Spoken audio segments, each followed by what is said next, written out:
पहला हमारा जो प्रोडक्ट है वो आत्मगुप्ता है। तो आत्मगुप्ता इसको हम सब लोग जानते हैं, कुछ लोग जानते होंगे, जैसे कपिकच्छु नाम से ये आयुर्वेद में जाना जाता है, उसका ही सिनोनिम आत्मगुप्ता है। और हिंदी में उसको कौंच बीज कहा जाता है।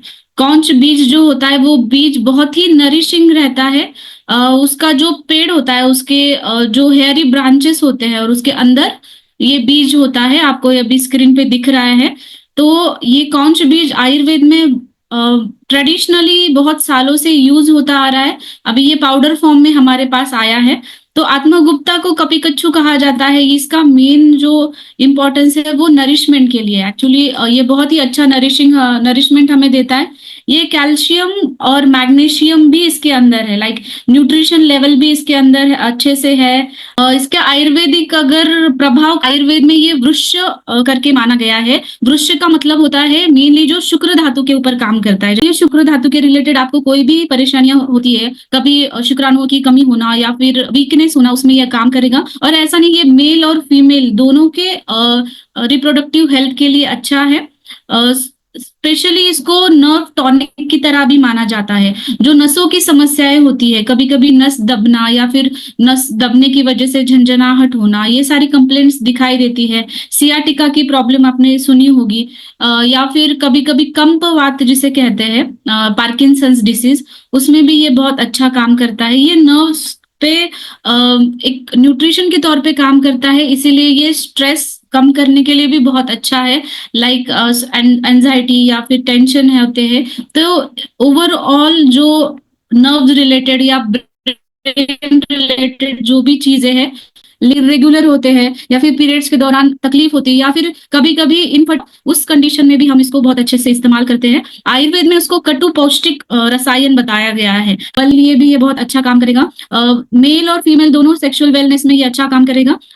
जैसे मैंने पहले कहा कि मेल्स में भी अगर इनफर्टिलिटी होती है, शुक्राणुओं की क्वालिटी में कुछ डिफरेंस होता है, तो वो भी ये बहुत अच्छे से काम करता है। और जो यूरोजेनाइटल जो एरिया होता है मेनली, वहां पे अगर आपको ड्रिबलिंग मिक्चुरेशन, मतलब बूंद बूंद यूरिनेशन होना या फिर अच्छे से कंप्लीटली यूरिनेशन नहीं होता, ऐसे कंडीशन में भी हम इस्तेमाल कर सकते हैं। कभी कभी हम देखते हैं कि ओल्ड एज में स्पीच में डिफरेंस आ जाता है, बोलने में तकलीफ होती है या फिर हाथ पैर में कंपन आ जाते हैं, या फिर स्टेबिलिटी नहीं रहती, शरीर में थकान सी आने लगती है।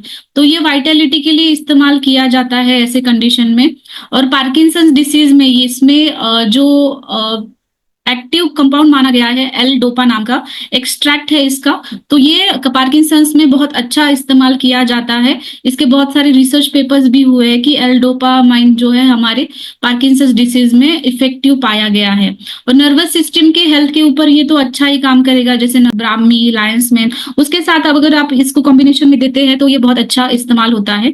साथ ही में अगर आप इसको हनी के साथ, क्योंकि इस चूर्ण फॉर्म में है, तो हनी के साथ आप ले सकते हैं या फिर आप गुनगुने पानी के साथ ले सकते हैं। और आप अगर दूसरे पाउडर्स ले रहे जैसे कि अश्वगंधा, इसके साथ ले रहे तो बहुत अच्छा काम करेगा।